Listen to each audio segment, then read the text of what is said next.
Tu sais, à ton âge, si tu oublies encore tes médicaments, le juge n'aura même plus besoin de t'entendre. On décidera pour toi.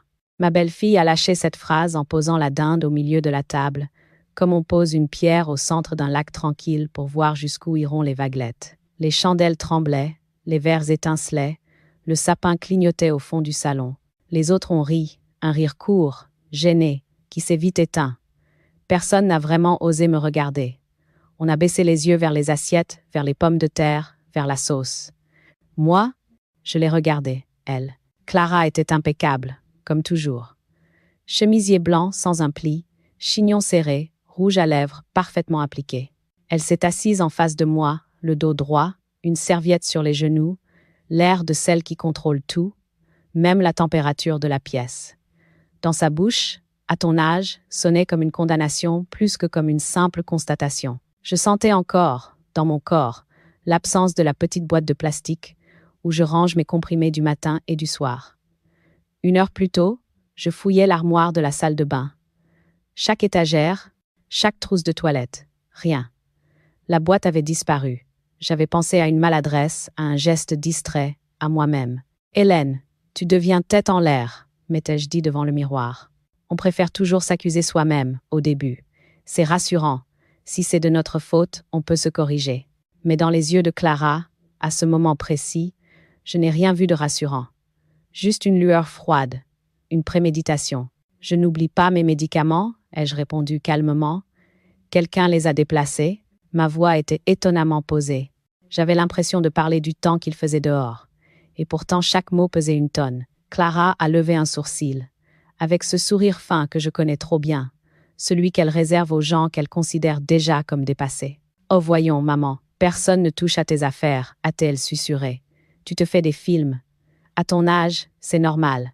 C'est pour ça qu'on parle de tutelle, pour te protéger. » Le mot a claqué dans l'air comme une gifle. Tutelle.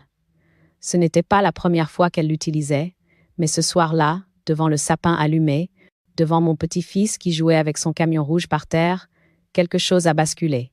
Ce n'était plus une simple idée en l'air, une discussion abstraite. C'était un plan. Je me suis tournée vers mon fils Thomas. Il regardait sa viande, concentré sur sa découpe, comme si chaque fibre de poulet demandait une attention extrême. Il n'a pas protesté, il n'a pas souri non plus. Il était absent, quelque part entre la honte et la lâcheté. J'ai reconnu cette expression, ce repli. Il l'avait déjà, adolescent, quand il laissait d'autres parler à sa place pour ne pas se mouiller. Autour de nous, les enfants riaient, les couverts tintaient.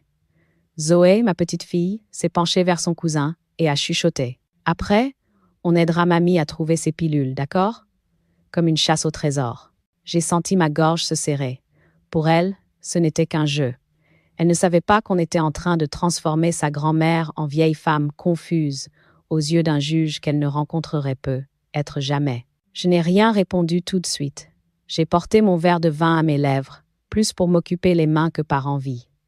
Le goût m'a semblé étrangement amer. Dans ma tête, les mots de Clara tournaient en boucle. Le juge n'aura même plus besoin de t'entendre, comme si ma voix, ma mémoire, toute ma vie pouvait être réduite à quelques lignes dans un dossier rédigé par elle. Je connais pourtant les dossiers. Toute ma vie, j'ai classé des papiers, factures, attestations, actes notariés.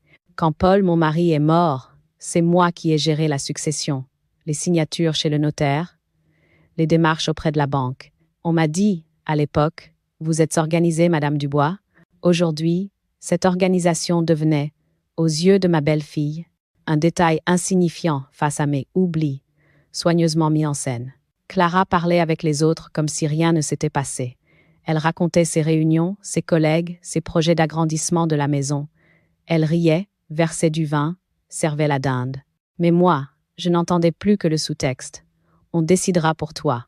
On choisira ton avenir, ta maison, tes comptes. On discutera de ta capacité mentale, comme on discute d'un devis de travaux. La soirée s'est déroulée comme toutes les soirées de Noël, en apparence. Les cadeaux, les papiers déchirés, les exclamations, les photos autour du sapin. J'ai souri, comme on met un foulard sur une blessure pour qu'on ne la voie pas.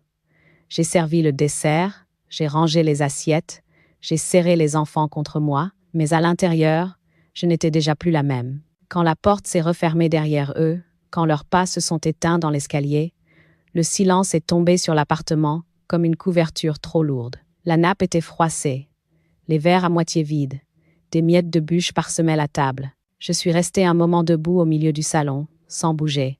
Puis, très lentement, j'ai enlevé mon tablier et je suis allée dans la salle de bain. L'armoire blanche, le miroir légèrement piqué, la lumière crue du plafonnier. J'ai ouvert la porte, j'ai regardé l'étagère. La boîte de médicaments n'était toujours pas là. J'ai refermé. Je me suis appuyée un instant contre le lavabo, les mains posées à plat sur la faïence.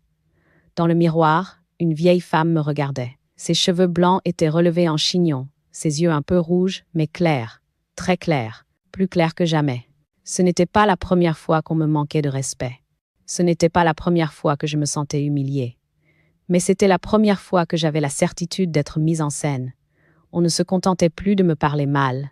On commençait à enlever, déplacer, manipuler des choses essentielles à ma santé pour prouver que j'étais incapable. J'ai senti la peur, bien sûr. Une peur froide, profonde. Mais derrière la peur, il y avait autre chose. Une ligne qui se traçait, nette. Ici on m'écrase, là je me lève. Ce soir de Noël à Bordeaux, ma belle-fille croyait avoir trouvé la phrase parfaite pour me faire taire. Quelques mots comptés, avec un juge en arrière-plan comme menace. Elle ne savait pas qu'en réalité, elle venait d'allumer en moi une autre forme de feu.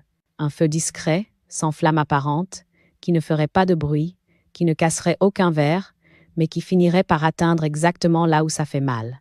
Je ne le savais pas encore complètement, mais quelque chose en moi avait décidé. Je ne hurlerais pas, je ne ferais pas de scandale, je ne me mettrais pas à supplier. Non, je laisserais Clara parler, s'agiter, inventer. Et pendant ce temps, moi, je commencerai à faire ce que je sais faire depuis toujours. Observer, noter, garder des preuves. Cette fois, mon silence ne serait plus de la soumission. Ce serait une arme. Quand Clara a prononcé ces mots venimeux, ce soir de Noël, quelque chose en moi s'est fissuré, mais une autre partie s'est mise à respirer plus profondément. Comme si ma mémoire, d'un coup, voulait me rappeler d'où je venais, ce que j'avais été, et ce que j'avais construit avant que d'autres ne tentent de me réduire à une vieille femme, confuse. Alors je suis retournée, mentalement, des décennies en arrière à l'époque où j'étais simplement Hélène, une jeune bordelaise avec des jupes légères et des rêves qui tenaient dans des cahiers d'écolière. Je suis née à Bordeaux, dans une petite maison près du pont de Pierre. Ma mère cousait pour les voisines, mon père travaillait à la SCNF. L'argent manquait, mais la maison était pleine de rire, d'odeurs de soupe et de linge propre. Je n'ai jamais oublié la sensation de la nappe en coton qui glissait sous mes doigts quand on jouait aux 7 familles les soirs d'hiver, ni le bruit de la pluie sur les tuiles quand je révisais mes leçons sous la vieille lampe verte qui appartenait à ma grand-mère. À 10 à 9 ans, j'ai connu Paul. Ce n'était pas un grand bavard. Les premiers mois, j'ai dû deviner ses pensées dans ses gestes, dans ses épaules solides, dans son sourire à peine montré. Il était apprenti menuisier, les mains déjà marquées par le bois, et il sentait le pain fraîchement coupé même le dimanche. Je me souviens de notre première promenade sur les quais. Un ciel rose de fin d'après-midi, le vent qui faisait flotter les cheveux que je portais détachés, et lui qui marchait un peu derrière moi, comme s'il avait peur de me toucher trop tôt. Il a fallu 3 mois pour qu'il ose me prendre la main. 3 mois où j'ai compris que la douceur pouvait être un langage, une promesse plus solide qu'un serment. Nous nous sommes mariés dans la petite église près de Victoire, avec une robe que ma mère avait cousue elle-même. Rien n'était luxueux, mais tout était plein.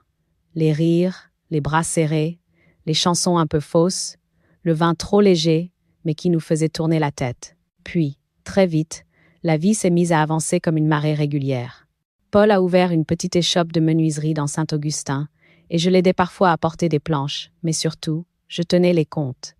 J'étais méticuleuse, presque maniaque avec les papiers. Être parce que chez moi, tout avait toujours été précieux. Un reçu, une facture, un certificat.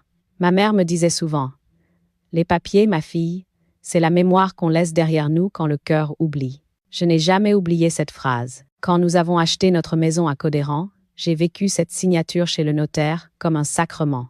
Je me souviens encore de Maître Lenoir, avec ses lunettes rondes et son ton grave. « Gardez tout, Madame Dubois. Chaque feuille. Un jour, ça pourrait vous sauver. On dit parfois que la vie nous prépare sans qu'on le comprenne. Moi, je crois que ce notaire avait vu quelque chose qu'on filait, rythmé par les anniversaires, les fêtes scolaires, les repas du dimanche. Paul travaillait de plus en plus, moi je m'occupais de tout le reste. Je n'ai jamais compté mes heures ni mes sacrifices. Une mère ne compte jamais. On donne, parce que donner est une seconde nature. Et on s'imagine que l'amour reviendra forcément, puisque c'est tout ce qu'on a connu. Puis Paul est tombé malade. Un cancer qui a pris possession de notre vie en 3 mois, comme une tempête qu'on n'avait pas vue venir. Je l'ai veillé nuit après nuit. J'ai signé les autorisations. J'ai parlé avec les médecins. J'ai tenu sa main quand il n'avait plus la force de serrer la mienne. Quand il est mort, j'avais 58 ans, et les mains usées de tout ce qu'elles avaient tenu, soigné, retenu. La succession a été réglée rapidement. J'étais organisée. J'ai mis la maison à mon nom, comme Maître Lenoir me l'avait conseillé. Pour que vous soyez tranquille, disait-il. J'y ai cru. Peu. Être un peu trop. Les enfants ont grandi, pris leur envol. Thomas est resté à Bordeaux, dans un autre quartier, avec des ambitions d'ingénieur et des idées très arrêtées sur la réussite. Camille est partie vivre à Lyon. Le nid s'est vidé doucement, presque tendrement. Et moi, j'ai vieilli sans m'en rendre compte. C'est seulement le soir de ce Noël, quand Clara a prononcé cette phrase assassine, que j'ai senti toute ma vie défiler derrière mes paupières, comme un film trop précieux pour être déchiré par la cupidité d'une belle fille. La jeune femme que j'avais été n'aurait jamais imaginé que, tant d'années plus tard, on parlerait de moi en termes de tutelle, d'incapacité, de confusion. Elle n'aurait jamais imaginé qu'on cacherait mes propres médicaments pour me faire passer pour folle. Et pourtant, c'était bien là que j'en étais, entre la femme que j'avais été et celle qu'on essayait de me réduire à devenir. On croit toujours que les grandes blessures arrivent d'un coup, comme un accident, une tempête, un cri.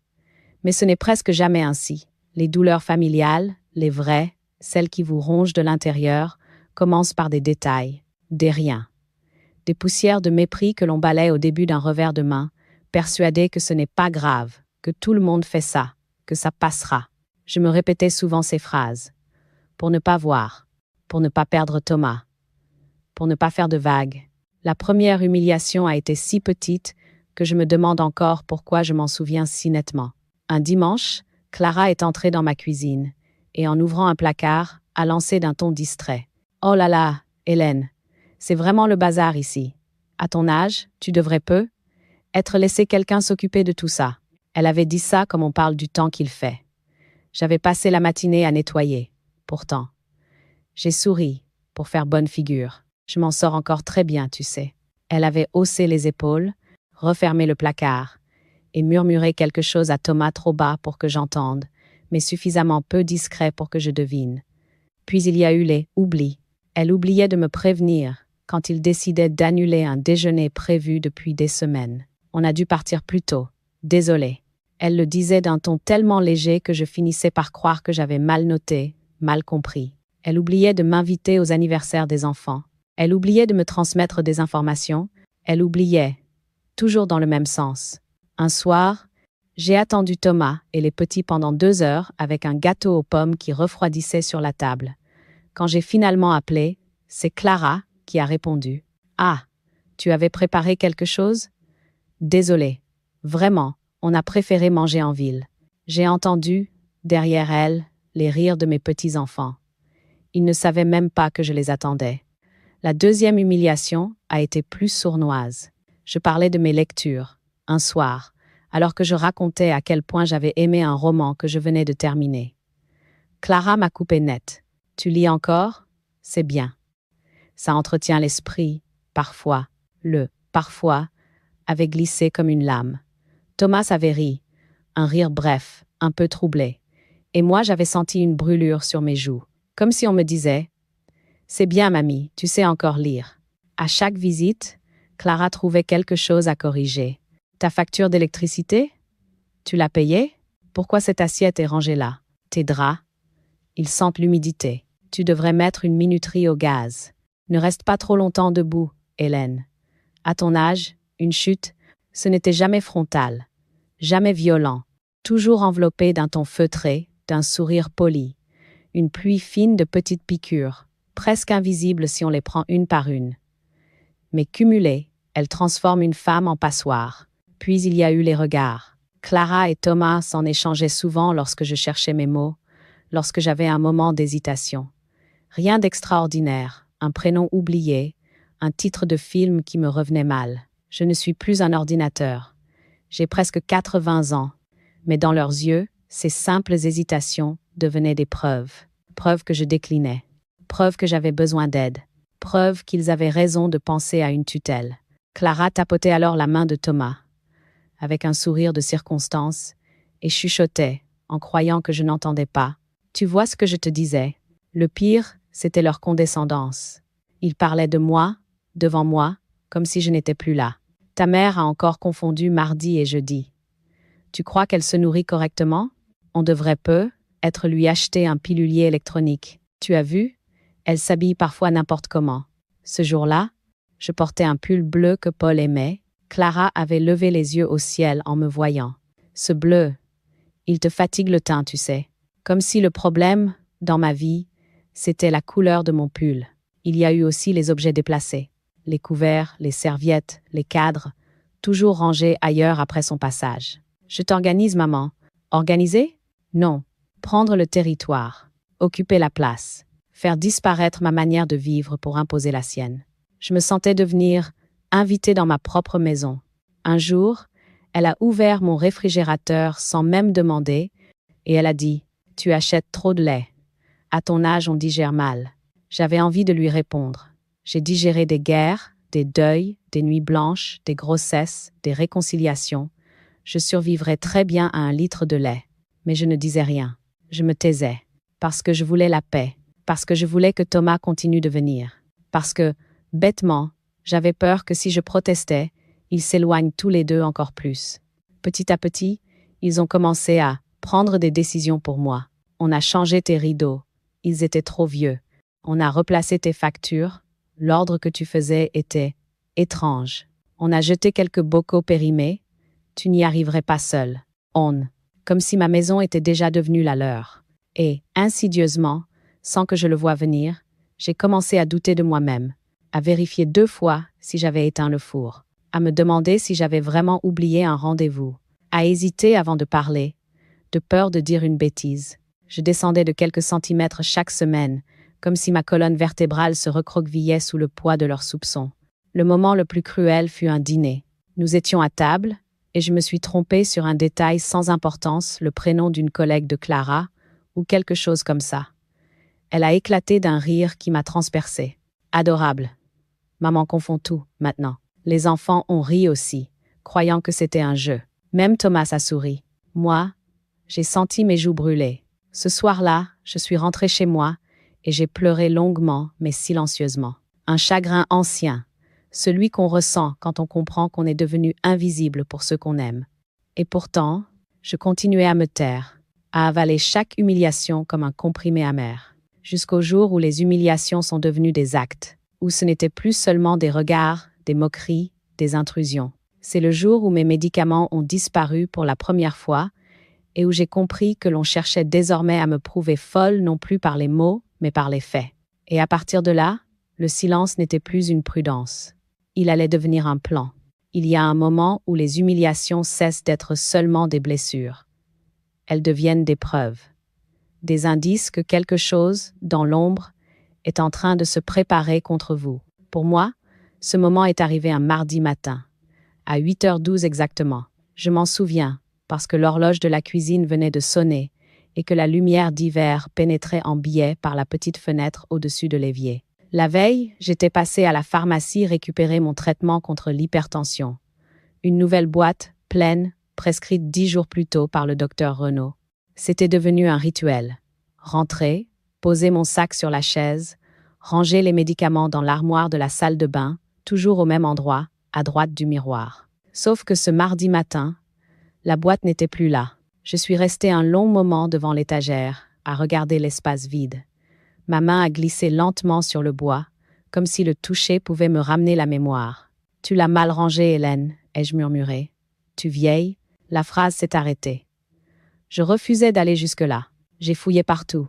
Dans les tiroirs, sous les serviettes, dans la trousse à maquillage. Ridicule idée, Je n'y mets jamais rien d'autre que mon rouge à lèvres. Rien. Je me suis agenouillée devant le placard sous l'évier. Un genou craquait, l'autre me tirait un peu. À mon âge, s'accroupir demande du courage, mais j'ai fouillé quand même. J'ai même ouvert la poubelle, au cas où. Rien. Un vide, un silence.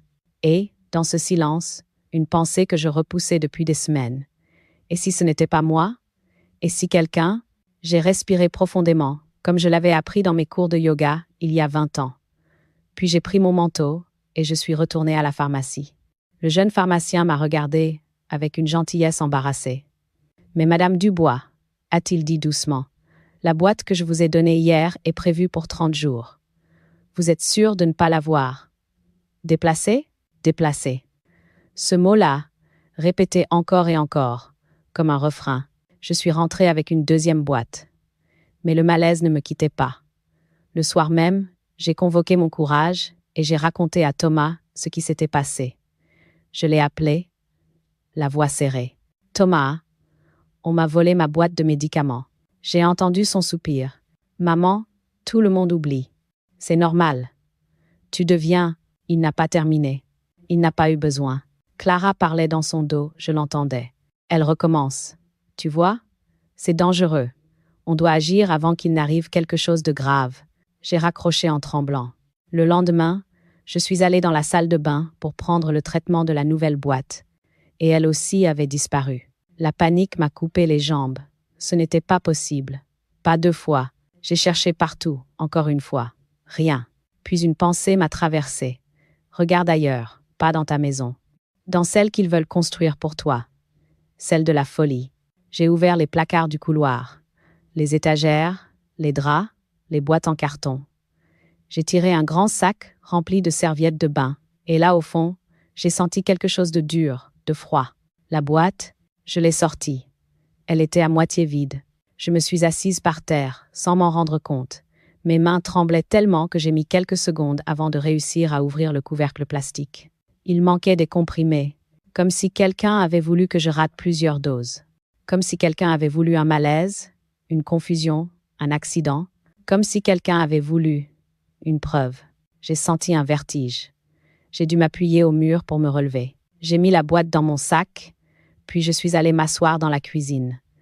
Devant moi, il y avait mon vieux carnet bleu, celui où je notais les listes de courses. Je l'ai ouvert. Mes doigts ont glissé sur les pages encore vierges.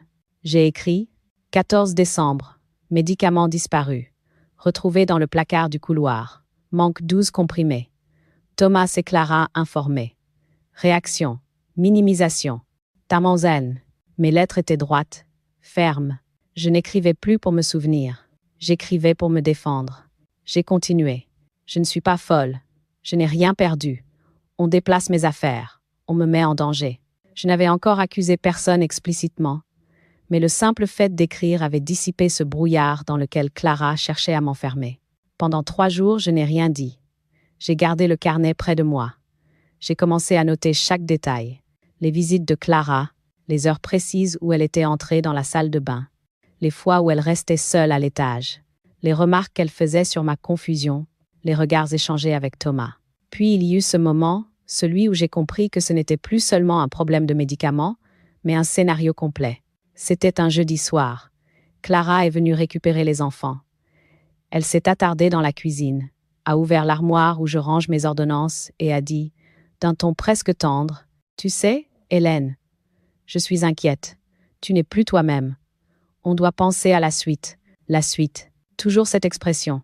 Puis elle a ajouté, comme si elle parlait d'un meuble bancal. « Une tutelle bien gérée, c'est une protection.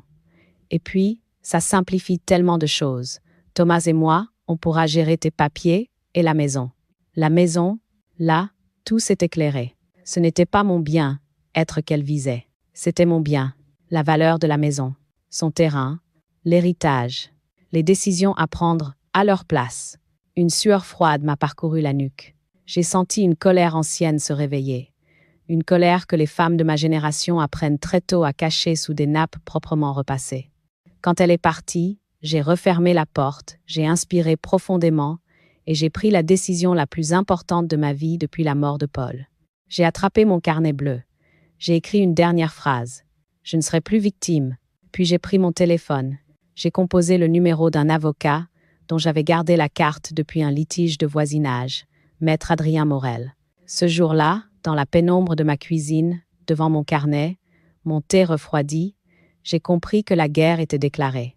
Une guerre silencieuse, certes, mais une guerre que j'allais mener jusqu'au bout. Les jours qui ont suivi furent comme suspendus, lourds et silencieux, enveloppés d'un brouillard gris qui semblait ne jamais vouloir se lever. On a parfois l'impression que les grandes décisions se prennent d'un coup, comme une gifle. La vérité, c'est qu'elles mûrissent dans l'ombre, dans l'insomnie, dans ces heures où la nuit vous tient éveillé et où chaque souffle est un combat contre la peur. Cette semaine-là, je n'ai presque pas dormi.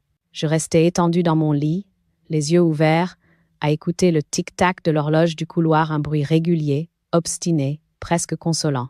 J'entendais parfois le vent frapper contre les volets, la pluie glisser sur le toit, et mes pensées tournaient en rond comme des oiseaux pris au piège. Je revoyais Clara, sa main sur l'armoire de la salle de bain, son sourire trop calme, sa façon de me parler comme à une enfant distraite. Je revoyais aussi la boîte de médicaments à moitié vide, retrouvée dans le placard du couloir. Je revoyais la scène entière du dîner de Noël. Les rires gênés, le silence de Thomas, les mots sur la tutelle. C'était comme si la vie, que j'avais crue solide, venait de se fissurer en 1000 morceaux. La première nuit, j'ai pleuré. Pas de grands sanglots déchirants. Non. Des larmes lentes, régulières, presque dignes, qui coulaient sans bruit sur mon oreiller. Je me sentais humilié, mais aussi trahi. Dans ma tête, je répétais « Ils ne peuvent pas me faire ça. Ils n'ont pas le droit. » Mais la loi, je le savais, peut être dévoyée par ceux qui savent la manipuler. Si un dossier est bien monté, si des preuves sont fabriquées, si des médecins sont mal informés, une tutelle peut être imposée. Et moi, je deviendrai alors un fantôme administratif dans ma propre vie. La deuxième nuit, ce n'était plus de la tristesse. C'était la peur. Une peur froide, rationnelle, ancrée dans mon ventre. Je me voyais enfermée dans une institution quelconque, ou obligée de quitter ma maison, ou privée de mes comptes bancaires. Je me voyais dépendante de Clara pour la moindre décision. Je me voyais disparaître. À 3 heures du matin, je me suis levée. J'ai allumé la lampe de mon bureau, j'ai mis mes lunettes, et j'ai ouvert mon classeur vert, celui où je gardais 30 ans de papier. J'ai commencé à relire chaque document. Actes notariés, relevés bancaires, quittance de loyer, factures soigneusement classées, notifications d'impôts. Ma vie sur papier. La preuve que je n'étais pas confuse, que j'étais encore parfaitement capable. Et c'est en parcourant ces papiers que j'ai senti une force nouvelle naître en moi. Une force qui n'était pas faite pour crier ou se battre frontalement, mais une force de lucidité, d'organisation, de détermination. Une force silencieuse. La troisième nuit, je n'ai plus pleuré. Je n'ai plus eu peur. J'ai réfléchi. Je me suis assise sur mon lit, dos contre les oreillers, jambes recouvertes d'un plaid, et j'ai pris mon carnet bleu. J'ai noté « Qui sait la vérité sur moi ?» et j'ai écrit les noms. Ma fille Camille, même si elle vit loin, mon médecin traitant, le docteur Renaud, ma voisine, qui me voit sortir chaque jour marcher, le pharmacien, et moi-même. Puis j'ai posé la question suivante. Qui connaît la version fabriquée par Clara? Et là, la liste était plus longue, trop longue. Thomas, les voisins qu'elle avait charmés, les institutrices des enfants, sa propre famille.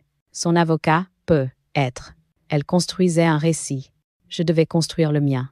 Alors j'ai pris la décision qui allait tout changer. Consulter un professionnel. Pas seulement un avocat, un médecin. Quelqu'un capable d'attester officiellement que mon esprit était intact. Mais l'ordre avait de l'importance. Si je consultais un médecin maintenant, Clara pourrait dire que je faisais des crises d'angoisse, que j'étais désorientée. Il fallait procéder autrement, méthodiquement, calmement, discrètement. Le lendemain, j'ai pris rendez-vous avec le docteur Renaud.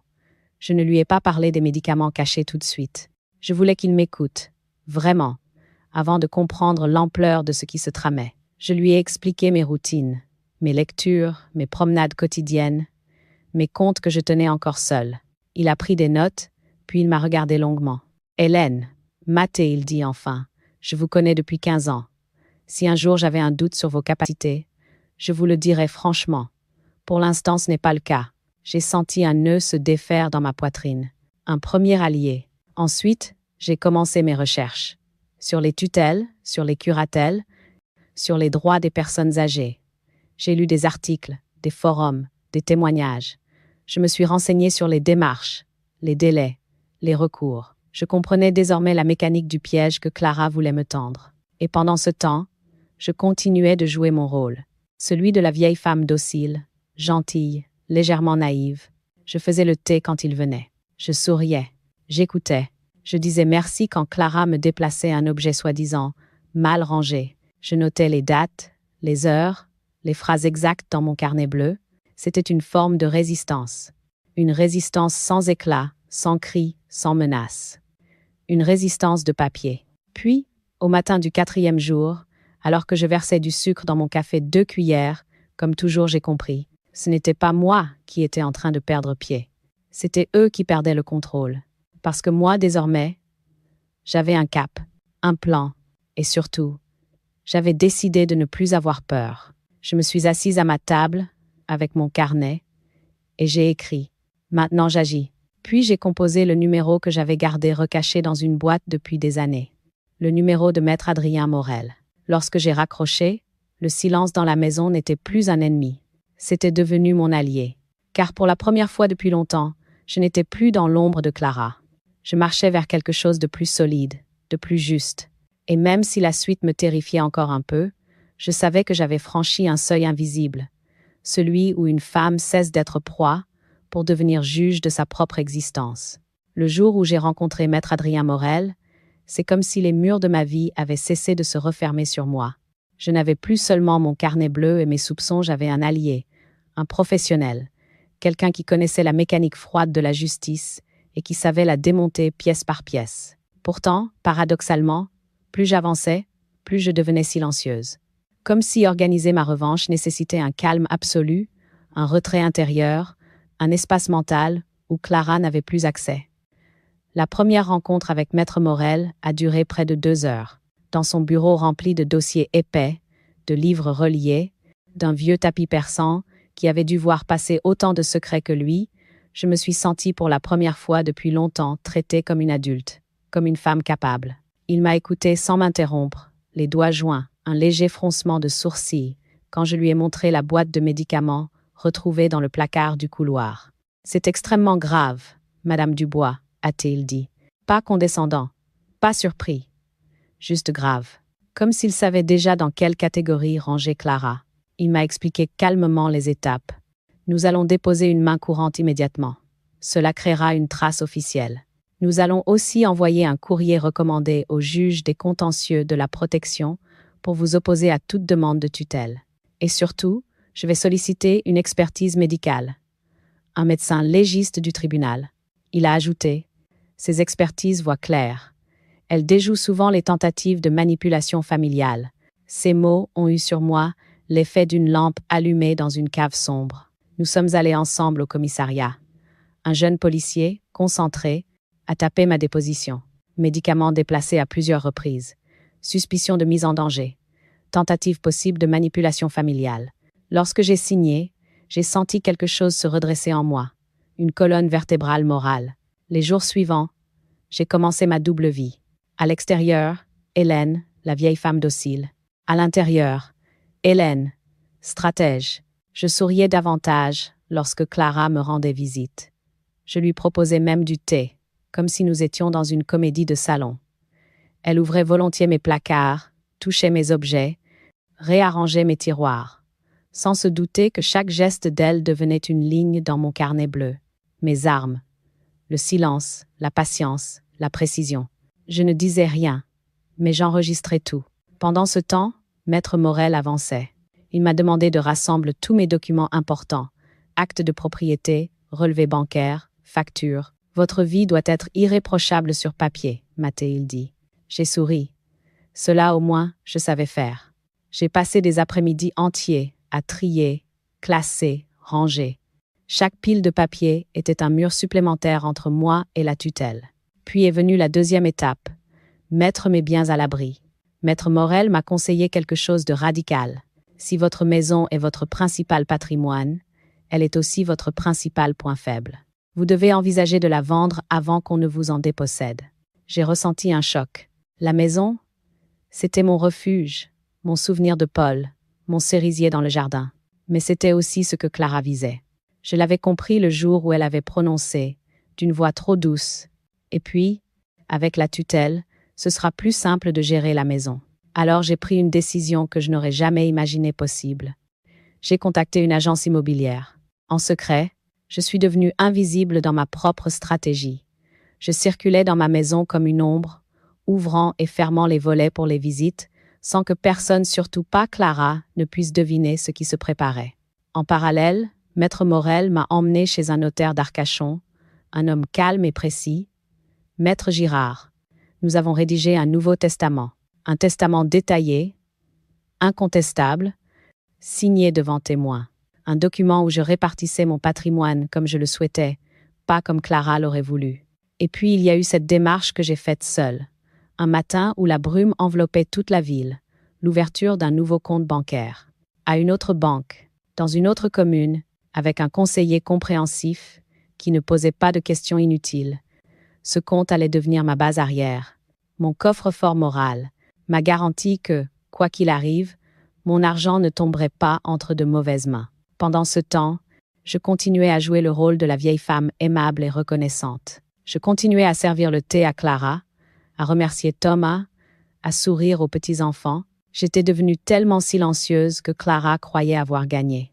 Elle ne disait rien, mais je voyais bien qu'elle se réjouissait intérieurement. Hélène se ramollit. Hélène devient dépendante.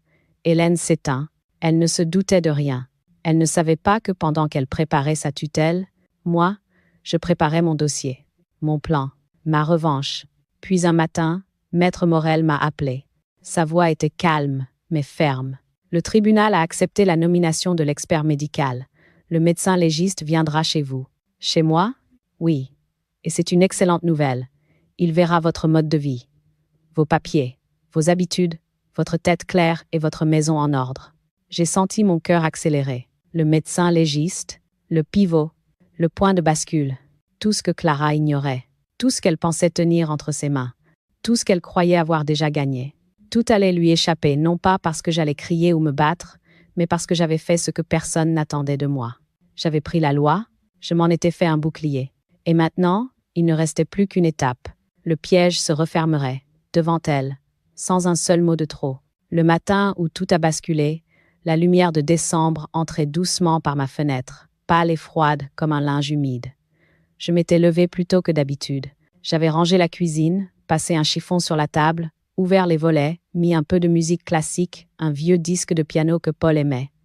Tout devait être calme, tout devait être clair. À 9 heures précises, on a sonné. Je savais que c'était lui, le médecin légiste du tribunal, mandaté pour évaluer ma capacité mentale. Le pivot, l'homme qui pouvait, en 1 heure d'entretien, détruire ou sauver ma liberté. Je suis allée ouvrir. Un homme d'une 60aine d'années, manteau gris, attaché case noire, regard méthodique, presque doux. Docteur Le Floch, s'est-il présenté. Entrez, docteur. Lui ai-je répondu calmement. Il a observé mon entrée, mes gestes, la propreté du sol, l'odeur du café encore chaud. Tout ce qu'il voyait, Clara pensait qu'il le verrait en désordre. Tout ce qu'il notait, Clara pensait l'avoir détruit. Mais j'avais pris soin de tout, minutieusement, patiemment, silencieusement. Nous nous sommes installés au salon. Il a allumé son dictaphone, posé quelques feuilles devant lui. Madame Dubois, je vais vous poser des questions. Certaines personnelles, d'autres administratives. Je dois vérifier votre orientation, votre mémoire, votre logique. Je comprends, docteur, répliquai-je. Je suis prête. Pendant près d'1 heure, il m'a posé toutes les questions possibles. La date, l'année, le nom du président, le nom de mes enfants, mes factures, mes démarches, mes habitudes, mon alimentation, mes comptes, mon traitement. Je répondais calmement, d'une voix nette. Chaque réponse tombait avec la précision d'un couteau bien aiguisé. Il hochait la tête. Vos papiers? Je me suis levée. Je suis allée chercher mon classeur vert. Je l'ai posé devant lui. Il l'a ouvert. Il a écarquillé légèrement les yeux. Vous tenez tout cela seul? Depuis toujours, docteur. Il a parcouru les pages. Factures classées par date, avis d'imposition rangés par année, relevés bancaires annotés, ordonnances collées proprement. Puis j'ai sorti mon carnet bleu. Je l'ai posé sans rien dire. Il l'a ouvert, feuilleté. Chaque note y était inscrite avec soin. Date des disparitions de médicaments, remarques de Clara, réaction de Thomas, heure précise des visites, phrases exactes prononcées, comportement suspect. Le médecin m'a regardé longuement, pas avec pitié, pas avec doute, non, avec respect, puis soudain, on a sonné à la porte. Je me suis levée pour aller ouvrir, et la scène que j'ai vue aurait pu être tirée d'un film.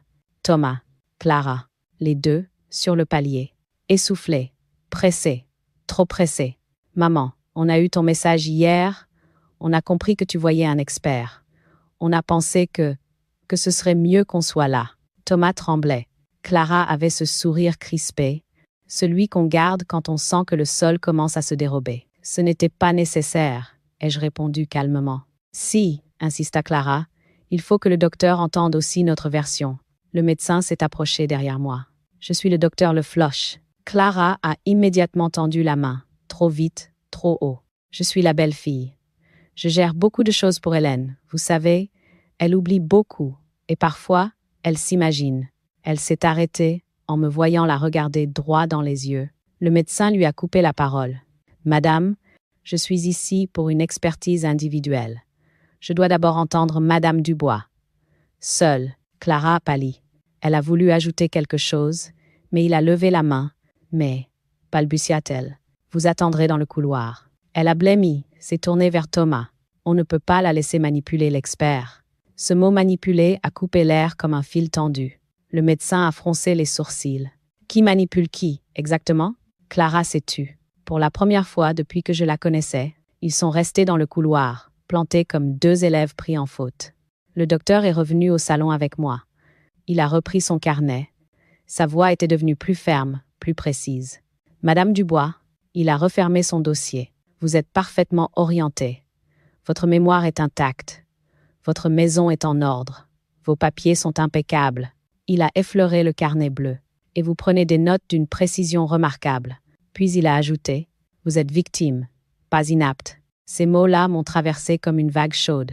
J'avais envie de pleurer, pas de tristesse, de soulagement. Nous sommes allés vers la porte.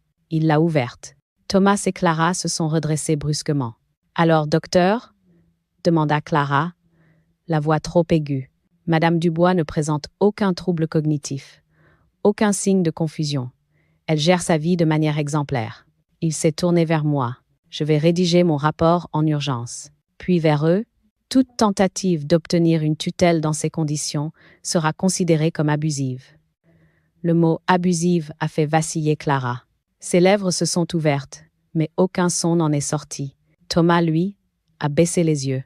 Le médecin m'a serré la main. « Je vous souhaite une bonne journée, madame. » Puis il est parti. La porte s'est refermée doucement derrière lui. Et alors, dans ce silence suspendu, Clara a explosé. « Tu as fait ça exprès. Tu veux nous mettre en difficulté. » Je l'ai regardé sans broncher. Un regard parfaitement calme, parfaitement silencieux. Thomas a tenté de la retenir. « Clara, arrête. On a été trop loin. » Elle a reculé d'un pas, comme si elle voyait soudain quelque chose en moi qu'elle n'avait jamais vu. Une force qu'elle pensait inexistante. Une femme qu'elle croyait effacée. Une vieille dame qu'elle imaginait malléable. Elle s'est trompée. « Sortez de chez moi », ai-je dit doucement. Ils sont sortis, sans un mot de plus.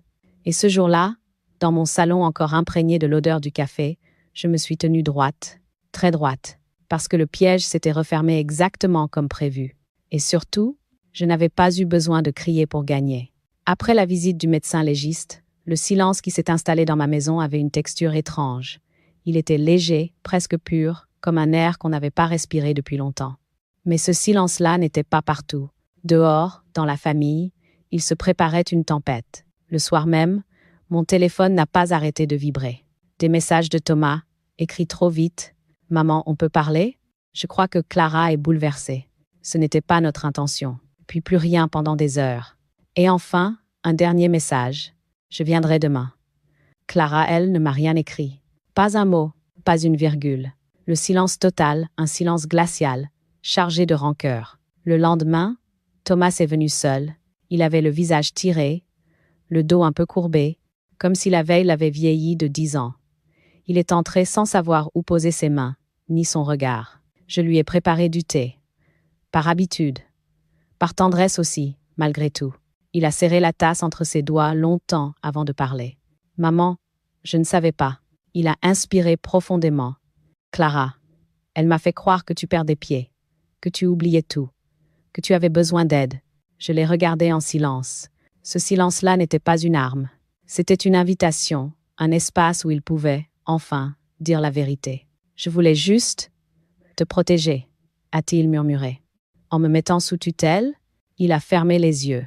Je n'ai pas compris, pas vu. Il a secoué la tête, honteux. Je suis tellement désolée, maman. Une part de moi avait envie de le prendre dans mes bras, comme quand il venait pleurer après une dispute dans la cour de récréation. Une autre part, celle que Clara avait piétinée pendant des mois, voulait lui dire que la naïveté peut faire autant de dégâts que la méchanceté. Je n'ai fait ni l'un ni l'autre, je l'ai simplement laissé parler. Clara dit que tu l'as humilié. Ah? Thomas a avalé sa salive. Elle dit que faire venir un médecin légiste, c'était disproportionné. C'était un expert mandaté par le tribunal. Elle dit que tu cherches à nous punir. Un léger rire m'a échappé. Pas un rire joyeux. Un rire sec, lucide. Thomas. Je cherche seulement à vivre en paix. Il a relevé les yeux. Il a vu quelque chose qu'il ne connaissait pas. Ma force, ma colonne vertébrale redevenue droite. La femme que j'avais été longtemps avant qu'il ne m'oublie derrière Clara. Il est parti, troublé, en me disant qu'il allait essayer de calmer les choses. Mais la tempête, elle, était déjà lancée. Les jours suivants, Clara s'est employée à retourner la situation comme une vinaigrette. Ses parents m'ont appelé un appel froid, distant. Nous devrions parler, Hélène. Il paraît que vous avez humilié notre fille. J'ai raccroché. Puis les voisins sont venus frapper. Ils n'avaient jamais mis les pieds chez moi auparavant. On voulait savoir comment vous allez, Hélène. Clara dit que vous vivez un moment difficile. Ils ont regardé autour d'eux, surpris par l'ordre impeccable de la maison. Je leur ai souri. Dites à Clara que je vais très bien. Le plus surprenant a été l'école. La maîtresse de Zoé m'a laissé un message vocal. Clara nous a prévenus. Si vous avez besoin d'aide pour récupérer les enfants ou pour vos démarches administratives, j'ai effacé le message sans rappeler. Clara tissait sa toile partout, mais elle ne comprenait pas que le rapport du médecin légiste avait tout changé. Il existait. Il était écrit, officiel, incontestable. Et quand elle a enfin compris ce que cela signifiait réellement, elle a explosé. 2 semaines après l'expertise, elle s'est présentée devant ma porte sans prévenir. Pas de sourire, pas de politesse. Elle avait le visage rouge, les yeux brillants de colère. « Tu nous as détruits, Hélène. » Sa voix tremblait. « Tu crois que Thomas te le dira, mais il t'en veut. Tu crois que les enfants comprendront? Tu crois que tu as gagné? » Elle a avancé d'un pas. « Tu t'es mise tout le monde à dos. Tu n'as plus personne maintenant. Tu as gagné quoi? Hein? Quoi? » J'ai respiré profondément. J'ai senti l'air entrer dans mes poumons comme une réponse. « J'ai gagné ma vie, » ai-je murmuré. Elle a éclaté de rire, un rire nerveux, presque hystérique. « Ta vie? Ta vie est derrière toi, Hélène. Tu n'as plus que ta maison, tes souvenirs, et... » Elle s'est arrêtée. « Et même ta maison. Tu vas la perdre tôt ou tard. » Ah! Elle ne savait pas que cette maison, je l'avais déjà mise à l'abri, qu'elle n'était plus la pièce maîtresse de son échiquier. Je l'ai regardée longuement, un regard tranquille, un regard qui ne cherchait pas à blesser, un regard qui disait « Je sais, je vois, je n'ai plus peur. » Elle a baissé les yeux. Juste une seconde. Mais cette seconde-là m'a suffi pour comprendre que le château qu'elle avait bâti son contrôle, ses manœuvres, ses mensonges venaient de se fissurer. Elle a reculé, a serré son manteau contre elle, et est partie sans un mot. Dans les jours qui ont suivi, la famille s'est effritée comme un vieux tissu usé. La mère de Clara ne me parlait plus. Les voisins évitaient de me regarder. Les messages de Thomas étaient de plus en plus rares. Camille, ma fille, m'a appelé pour dire « Il paraît que tu as créé une catastrophe à Bordeaux. » Je lui ai répondu calmement « Non, Camille. » Je l'ai révélé. Peu à peu, la structure même de la famille a commencé à se fissurer. Les mensonges que Clara avait plantés partout se retournaient contre elle. Thomas ne la croyait plus complètement. Ses parents avaient des doutes. Même les voisins commençaient à s'interroger. Si Hélène est vraiment confuse, pourquoi tout chez elle semble-t-il si net, si rangé? La vérité s'insinuait, lentement, comme une eau claire sous une porte fermée. Et moi, pendant ce temps, je vivais en retrait. Je n'attendais plus d'appels. Je ne guettais plus les visites. Je regardais ce chaos familial se déployer comme un orage, depuis un balcon protégé. Je n'avais pas provoqué la tempête. Je m'étais simplement retirée avant qu'elle ne m'emporte. Et pour la première fois depuis longtemps, je respirais. Il existe un moment, après les tempêtes les plus violentes, où l'air redevient calme sans prévenir. On ouvre les yeux un matin et on réalise que le silence n'est plus une menace, mais une libération. C'est ainsi que je me suis réveillée, un lundi de janvier, dans une maison qui avait cessé d'être un champ de bataille pour redevenir un simple espace de vie, un endroit à moi, rien qu'à moi. Ce jour-là, j'ai pris une décision que même le médecin légiste n'aurait pas pu anticiper. Je suis allée dans le jardin, j'ai regardé le vieux cerisier que Paul avait planté. Ses branches nues caressaient le ciel gris. J'ai passé ma main sur son écorce et j'ai compris que je pouvais enfin lui dire au revoir. Quelques semaines plus tôt, j'aurais pensé que vendre ma maison serait une défaite. Mais maintenant, ce n'était plus une fuite, c'était une délivrance. Cette maison avait été mon refuge, puis mon piège, puis mon champ de bataille. Elle avait trop absorbé de peur, de disputes, de silence glacé, de visites intrusives. J'avais besoin de respirer ailleurs. Le lendemain, j'ai terminé les démarches commencées avec l'agence. J'ai signé quelques papiers, reçu un acompte, choisi une date de départ. Curieusement, je n'ai pas pleuré. J'ai simplement eu l'impression qu'on me retirait un poids attaché à mes chevilles depuis trop longtemps. Avec l'aide de Maître Morel, j'ai transféré l'argent de la vente sur mon nouveau compte. Un compte que Clara n'avait jamais vu. Un compte dont personne ne connaissait l'existence, sauf moi et la loi. Puis, presque naturellement, mais pas mon conduite vers le sud, vers l'océan, j'ai choisi Arcachon, une ville douce, lumineuse, avec l'odeur du sel et du sable, des marchés animés et des retraités qui se saluent sans se connaître. J'ai trouvé un petit appartement au 3e étage d'une résidence tranquille, avec un balcon donnant sur les pins. À ma première visite, le vent apportait l'odeur des huîtres et du bois humide. J'ai su que j'étais arrivée. Le déménagement a été plus simple que je ne l'imaginais. Je n'ai pas emporté grand-chose. Quelques livres, mes papiers classés, mes photos, le carnet bleu mon arme, mon témoin, mon compagnon. J'ai laissé le reste derrière moi, comme une vieille peau qu'on abandonne lorsqu'elle ne sert plus. Les premiers jours à Arcachon furent étranges. Un mélange de solitude nouvelle et de paix inattendue. Je me levais tôt, j'ouvrais les volets sur les pins et j'écoutais le cri des mouettes. Je descendais acheter du pain encore chaud. Je marchais près du port. Je regardais les pêcheurs tirer leurs bacs. Je découvrais une routine sans peur. Dans cette nouvelle vie, il n'y avait personne pour déplacer mes objets. Personne pour m'observer du coin de l'œil. Personne pour commenter mes erreurs. Personne pour fouiller mes tiroirs. Personne pour parler de tutelle. Je n'avais plus à prouver que j'étais vivante. Je l'étais. C'est dans ce décor paisible que j'ai rencontré Marie, une femme du même âge que moi, installée depuis longtemps dans la région. Elle promenait chaque matin un petit chien noir, un vieux cocker aux yeux doux. Nous avons parlé de pluie, de vent, du marché, puis de nos vies. Elle ne m'a pas demandé si j'avais des enfants. Elle ne m'a pas demandé pourquoi je vivais seule. Elle n'a posé aucune question intrusive. Elle m'a simplement dit « Ici, on vient pour commencer quelque chose. Jamais pour fuir. » Cette phrase m'a suivie pendant des jours. Je n'étais plus une femme expulsée de sa propre vie. J'étais une femme qui avait décidé d'en bâtir une nouvelle. Peu à peu, j'ai trouvé mes repères. Une librairie où je passais des heures. Un petit café près de la jetée Thiers où le serveur me servait toujours mon thé, sans me le demander. Un banc face au bassin où j'allais m'asseoir au coucher du soleil, les mains dans mes poches, enveloppée dans mon manteau beige. Je me suis remise à écrire dans mon carnet, mais plus pour me défendre. Je notais des choses simples. Lumière rose sur l'eau ce matin. Marie m'a offert des biscuits. J'ai rêvé de Paul, il souriait. J'ai commencé à respirer autrement, à vivre autrement. Un jour, au marché, j'ai croisé une jeune mère qui parlait doucement à son enfant. Tu vois, la vie c'est comme une vague. Tu dois savoir te laisser porter. Je me suis arrêtée. Cette phrase m'a frappée comme une révélation.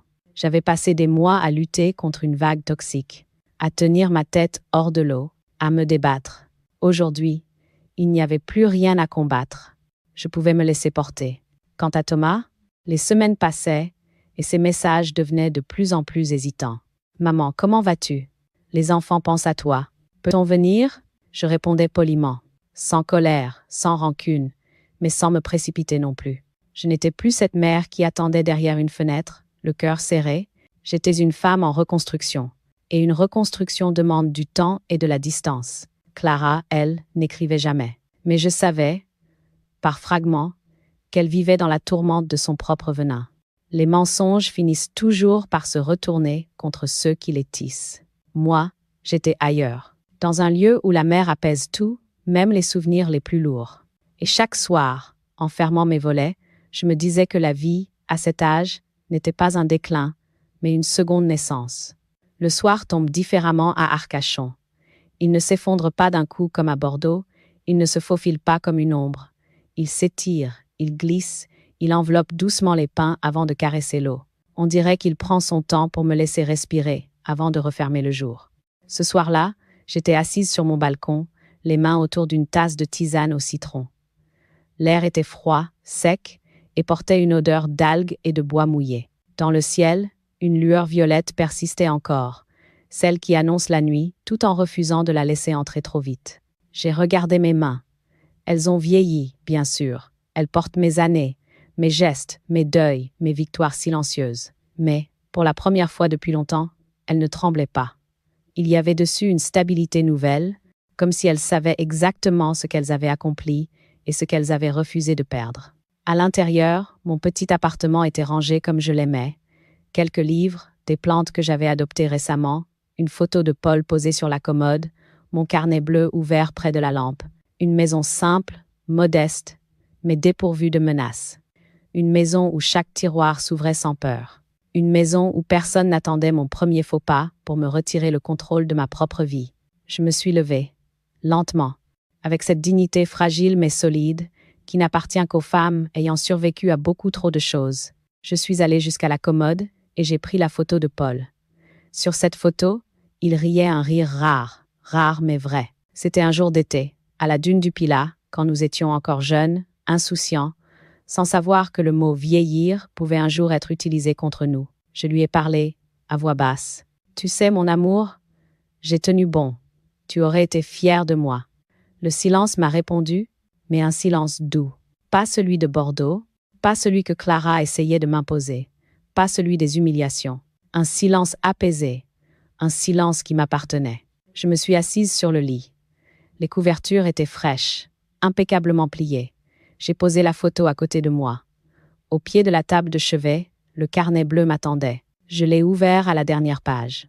Il restait encore un peu d'espace. J'ai approché mon stylo et j'ai écrit.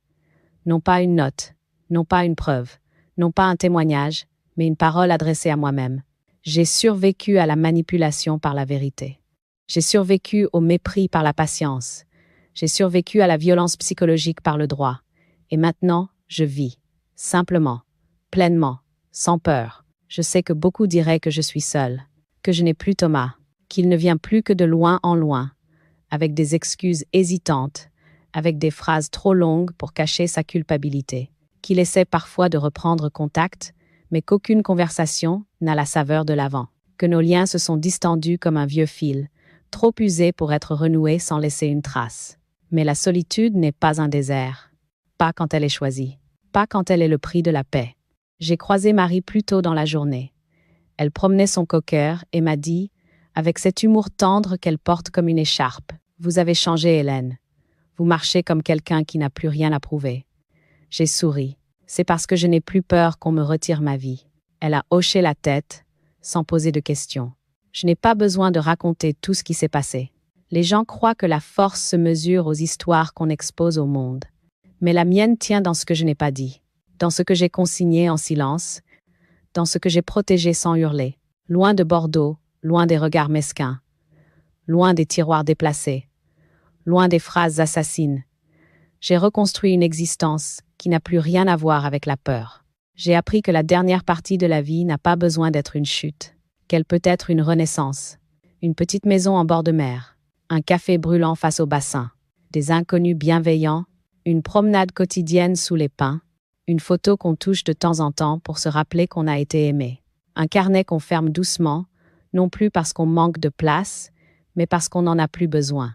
Je suis allée jusqu'à la fenêtre. La nuit avait gagné. Les lampadaires du boulevard jetaient des reflets jaunes sur les aiguilles d'épines. Je me suis arrêtée là, un long moment, les mains posées sur le rebord, le cœur étonnamment léger. Et c'est là que je me suis parlé une dernière fois. Pas pour guérir. Pas pour me convaincre. Juste pour conclure tout ce qui avait été. J'ai murmuré, doucement, comme un secret confié à l'air salé. Le silence peut aussi être une forme de justice.